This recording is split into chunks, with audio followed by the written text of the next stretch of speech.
자, 오늘 역시 삼손의 이야기를 좀 할 텐데, 지난주는 삼손 자체보다는 삼손이 출생하게 된 서사, 불임의 한 가정에 하나님의 영이 임해서 구함도 없고 절실함도 없던 마누아의 가정에 한 아기가 태어날 것을 예고하십니다. 근데 문제는 그 아기가 태어나는데 뭘로 태어난다고 규정하셨죠? 나실인. 오늘 바로 그 나실인에 관한 이야기를 할 거예요. 그래서 오늘은 설교의 초점이 이 삼손이 나실인으로 태어나는 이 나실인이 과연 성경에서 어떤 렌즈를 갖고 있는가? 그 렌즈를 통해서 성경을 볼 때 성경 전체가 어떻게 재해석되는가, 굉장히 중요한 렌즈 하나를 우리가 집중하게 될 겁니다. 우선 사사기에 보면 이 삼손의 이야기가 어마어마하게 길어요. 13장, 14장, 15장, 16장 넉 장에 걸쳐 집중해서 삼손의 이야기가 소개됩니다. 긴 그의 서사만큼 중요하기 때문이죠. 자, 그런데 삼손은 출생서부터 대단한 강력한 아름다움과 웅장한 모습으로 위용스럽게 출생을 해요. 근데 문제는 그 출생만큼 그 갖고 있는 하나님의 이야기만큼 그의 말로는 별로 신통치 못했다는데 어려움을 갖고 있습니다. 그는 폭력적이었고 충동적이었고 무절제했습니다. 그런데 히브리서 기자는 삼손을 또 어떻게 평가했는가 한번 볼까요? 히브리서 11장 32절을 띄워주세요. 내가 무슨 말을 더하리요? 기드온, 바락, 누가 있습니까? 이 11장은 아시는 것처럼 믿음의 전당이에요. 선지자들의 일을 말하려면 내게 시간이 부족하리로다. 33절 여러분 한번 같이 읽을까요? 시작. 그들은 믿음으로 나라들을 이기기도 하며 의를 행하기도 하며 약속들을 받기도 하며 사자들의 입을 막기도 하며. 자, 신약에서는 삼손이 믿음의 반열에, 그것도 대단한 구약의 믿음의 사람들만이 기록되는 명예의 전당격인 믿음장에 턱하니 삼손의 이름이 얹어져 있어요.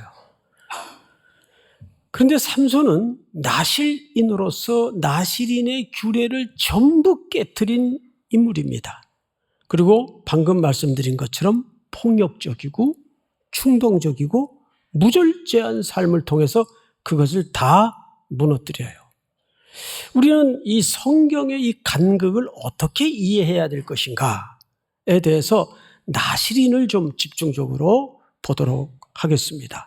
우선 나실인의 규례가 담아진 구약의 원본을 한번 봅니다. 민수기서 6장을 보십시다.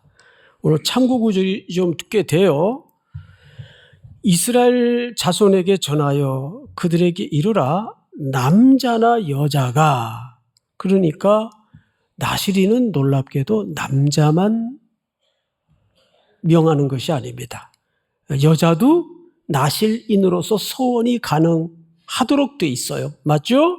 남자나 여자가 특별한 서원, 곧 나실인의 서원을 하고 자기 몸을 구별하여 여호와께 드리려고 하면, 그러니까 이것은 강제 규정이 아니라 놀랍게도 뭡니까?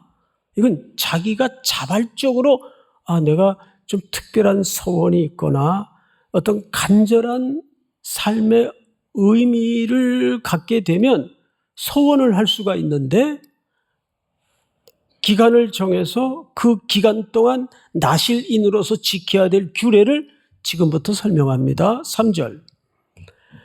첫째, 포도주나 독주를 멀리하며 포도주로 된 초나 독주로 된 초를 마시지 말며 포도즙도 마시지 말며 생포도나 건포도도 먹지 말지니 4절 시작.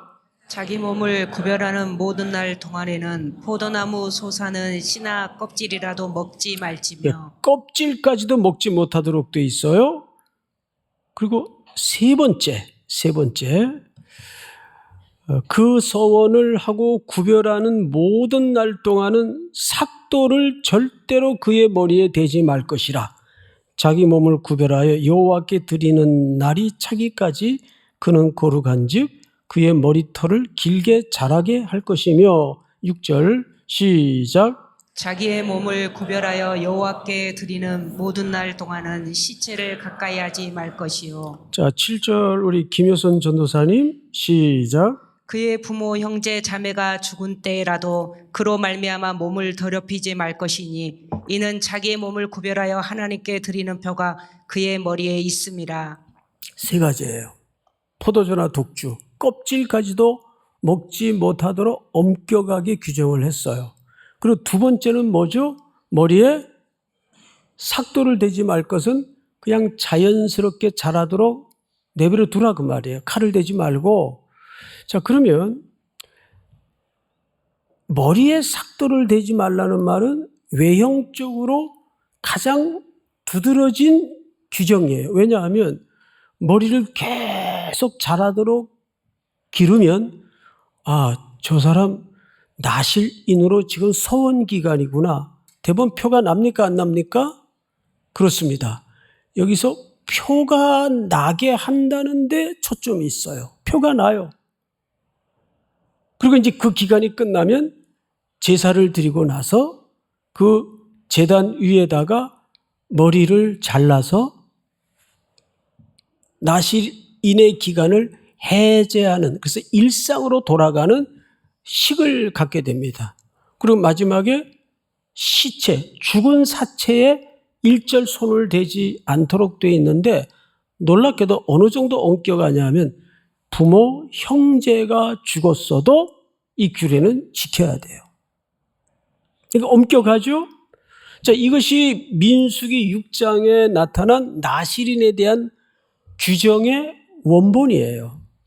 그런데 이것은 일반인들이, 특징이 뭐냐면 일반인들이, 평신도들이 자발적으로 남녀 구분 없이 할 수 있는 나실인의 규례입니다. 근데 놀랍게도 이 규례가 어디에 규례와 오버랩되는가 하면 대제사장이 제사장으로 위임을 받을 때 규정과 굉장히 흡사합니다. 정리하면 이렇습니다. 나실인이라는 것은 평신도지만 대제사장이 지키는 규례의 수준으로 이 규례를 밭에서, 집에서, 길에서, 일상에서 살아내겠다는 자발적 서원이에요. 이게 나실인이 가져야 되는 규례입니다. 자, 그런데 문제는 오늘 이 규례가 삼손의 나실인과는 어떤 차이를 갖고 있는가? 이걸 같이 보면 큰 혼란이 일어납니다. 자, 삼손은 우리 지난주 배운 내용을 바탕으로 해서 부모나, 그러니까 아버지 마노아와 그 이름 모를 아내의 그 불임인 것만은 맞는데 그 부모의 의지가 있었습니까? 없었습니까? 없었습니다. 딱 세 문장으로 소개를 해요. 여호와의 영이 아이를 갖지 못하는 불임의 여인에게 일방적으로 임해서 아이의 출생을 예고하는데 그 아이가 잉태되기도 전에 하나님이 그 아이는 뭘로 자랄 것이다? 나실인으로 자랄 것이다. 차이가 다르죠. 그러니까 삼손은 그가 태중에 잉태되기도 전에 그 부모가 무슨 간절한 소원이나 불임에 대한 해결의 열망이 있어서 잉태된 존재가 아니에요. 이것이 사사기의 중요한 큰 은혜를 향한 그림입니다. 이제 이스라엘 상태는 사실상 그런 의욕과 목마름마저도 사라져버린 시대입니다. 그러니까 영적인 허기가 말라버린 시대예요. 이게 가장 비참한 시대입니다. 근데 어쩌면 이 그림이 이 현대 사회에 그대로 재현되고 있다고 해도 과언이 아닙니다.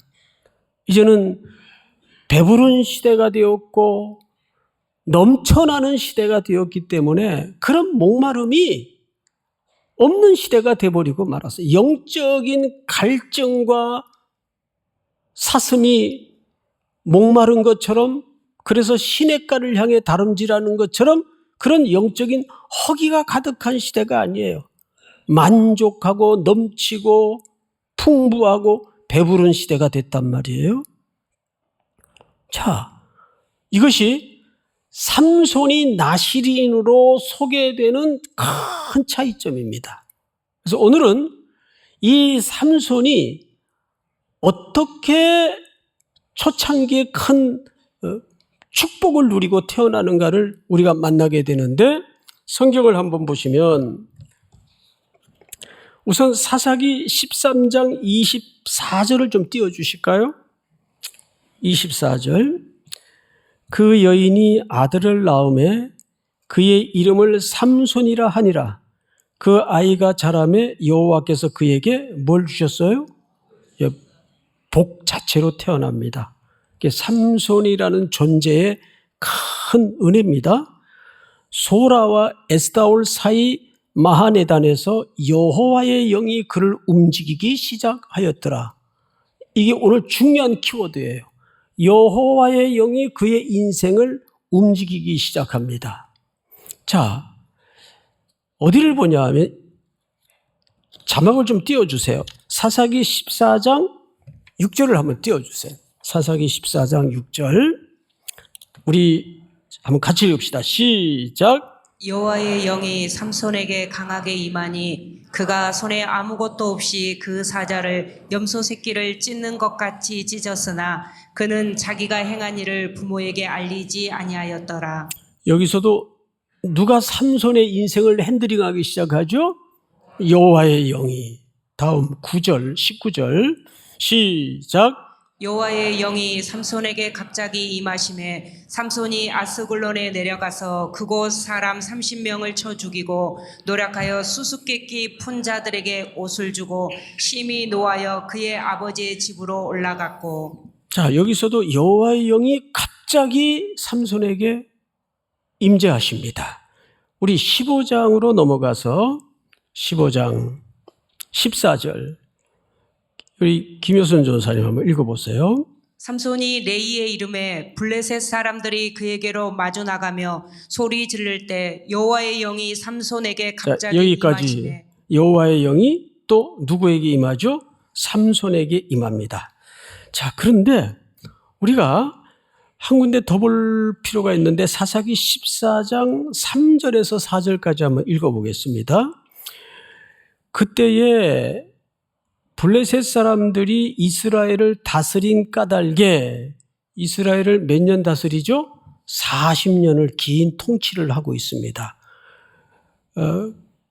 그때에 블레셋 사람이 이스라엘을 다스린 까닭에 누가 틈을 타서, 삼손이 틈을 타서 블레셋 사람을 치려함이었으나 그의 부모는 이 일이 여호와께로부터 나온 것인 줄은 알지 못하였더라. 우리말은 이렇게 번역이 돼 있어요. 자, 그런데 이거 원문을 읽어보면, 또 영어 성경도 몇 군데를 대조해 보면 관계 대명사를 통해서 여기는 삼손이 틈을 타서로 번역해서는 안 됩니다. 그래서 바른 성경이라는 버전을 한번 띄워드릴 테니까 무슨 차이가 있는가를 여러분 눈으로 한번 확인해 볼까요? 바른 성경입니다. 그때는 블레셋 사람이 이스라엘을 다스리고 있었으므로 누구께서, 자, 주어가 누구로 바뀌어 있습니까? 여호와께서. 영어 성경도 관계대명사를 통해서 여호와께서입니다. 여호와께서 블레셋을 칠 기회를 찾고 계셨으므로, 자, 결국 블레셋을 물리치기 위한 주도권도 삼손이 한 겁니까? 물리적으로는 삼손이 했죠. 그런데 사실은 삼손 뒤에 누가 하시는 역사라고 성경은 밝힙니까? 여호와께서. 그래서 이 번역을, 여러 번역 성경을 비교를 해야 됩니다. 여러분, 이것은 우리에게 굉장히 중요한 점을 시사합니다. 우리도 인생길을 어느 정도 살아내다 보면 자꾸 자기의 지난 세월들을 반추하거나 카운트하는 습관들이 있어요. 내가 여기 몇 년 섬겼고 그 회사를 얼마나 다녔고, 뭐 전들 안 그랬겠습니까? 그리고 모든 영광은 그분께. 이 영광이 가로채워지는 순간 그 인생은 그냥 자기 일을 한 거예요. 자기 걸음을 걸은 겁니다. 이것이 삼손의 길이었어요. 자, 그런데 이때가 여러분 블레셋의 지배 아래에 있었어요. 우리 지난주 15장 11절을 통해서 뭘 봤습니까? 이미 이스라엘 백성들이 블레셋의 경계를 무너뜨리고 편안해질 정도로 섞여 있더라고요. 그것을 익숙해져 있고 당연시 여기고 있더라고요. 우리 15장 11절을 한번 확인해 볼까요? 자, 우리 15장 11절 우리 전사님 한번 더 읽어주시겠습니까?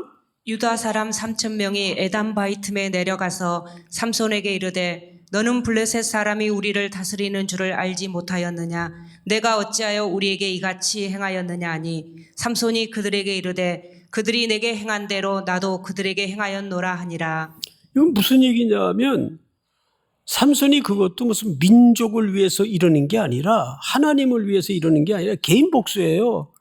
그러니까 시끄러워지니까 동족인 유다 사람들이 3,000명씩이나 일어나서 삼손에게 따지는 겁니다. 야, 너 왜 이렇게 시끄럽게 구냐? 너 오랜 세월 동안 이 블레셋이 우리를 지금 지배하고 다스리고 있는 줄 너 모르냐? 이 말은 어떤 뉘앙스를 우리에게 선명하게 던지냐면, 야, 지금 세상이 블레셋 세상이야. 우리는 그 아래서 오랜 기간 동안 노예 생활하고 있고, 그리고 시끄럽게 굴지 마. 어쨌든 밥은 먹고 살잖아. 편한 거 아니야? 이렇게 삼손을 지금 나무라고 있는 거예요.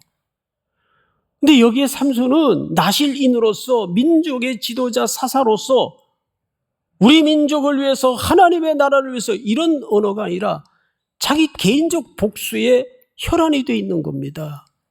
이렇게 삼손은 몰락을 하는데 삼손에 의해서 세 가지 나실인으로서의 금기사항이 다 깨집니다. 다 무너집니다.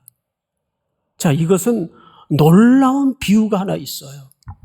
마치 뭐같이 이스라엘 백성들이 블레셋에 동화되는 것처럼, 나실이라는 것은 헌신되어진 자, 구별되어진 자란 뜻입니다.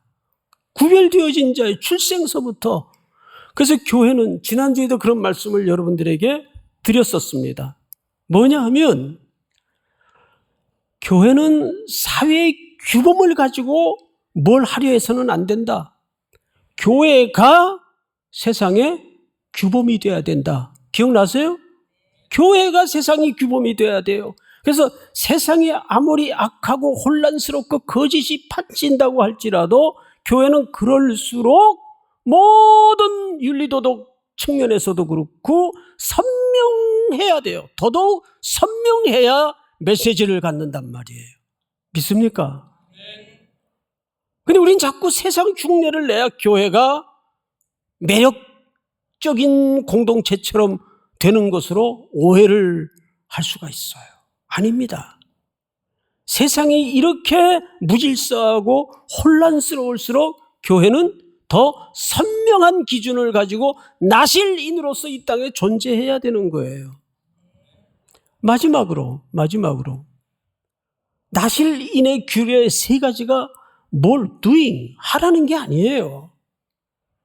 그 각각이 말하는 메시지의 의미를 잘 살펴야 됩니다. 자, 첫 번째, 사체에 손을 대지 말 것, 가까이 하지 말 것은, 사체는 죽음의 결과예요. 우리는 사망에서 그리스도의 피로 생명에 옮겨진 자들이기 때문에 사망과 관계가 없는 존재다 그 말이에요. 더 이상 우리에게는 죽음의, 사망의 결과인 죽음, 이 사체로 상징되는 죽음과는 관계가 없는 존재라는 것을 얘기하는 겁니다.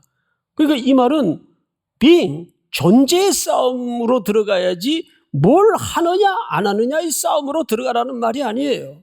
네가 누구냐? 너의 정체성이 뭐냐? 이걸 보라는 거예요. 나는 그리스도의 보배로운 피로 사망에서 생명으로 옮겨진 자다.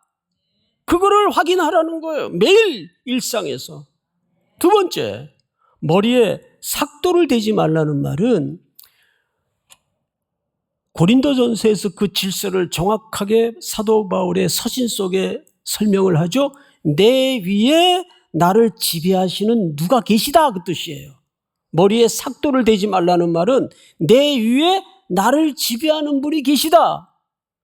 우리 성도들을 머리처럼 지배하시는 분이 누굽니까? 예수 그리스도. 그래서 교회의 머리는 예수 그리스도십니다. 믿습니까? 나는 그분의 지배 아래 있다. 이건 뭘 하라는 얘기예요? 존재의 이야기예요. 그렇습니다. 세 번째 규례가 뭡니까? 술 취하지 말라 이는 방탕한 것이니 오직 성령의 충만함을 받으라. 자, 포도주나 독주를 마시지 말라는 말은 단순히 건덕이나 건강의 문제가 아니라 그걸 뛰어넘어서 오히려 이건 신앙 고백의 싸움이에요. 네가 누구의 지배를 받고 있느냐? 여기 취하다라는 동사와 충만이라는 동사가 뿌리가 같아요. 그러니까 취한다라는 의미와 충만이라는 의미의 합일한 최대 공약수는 누구의 지배 아래 있는가의 싸움이에요. 그러니까 우리의 전 존재가, 전 인생이, 일생이 누구의 지배 아래서 사는가?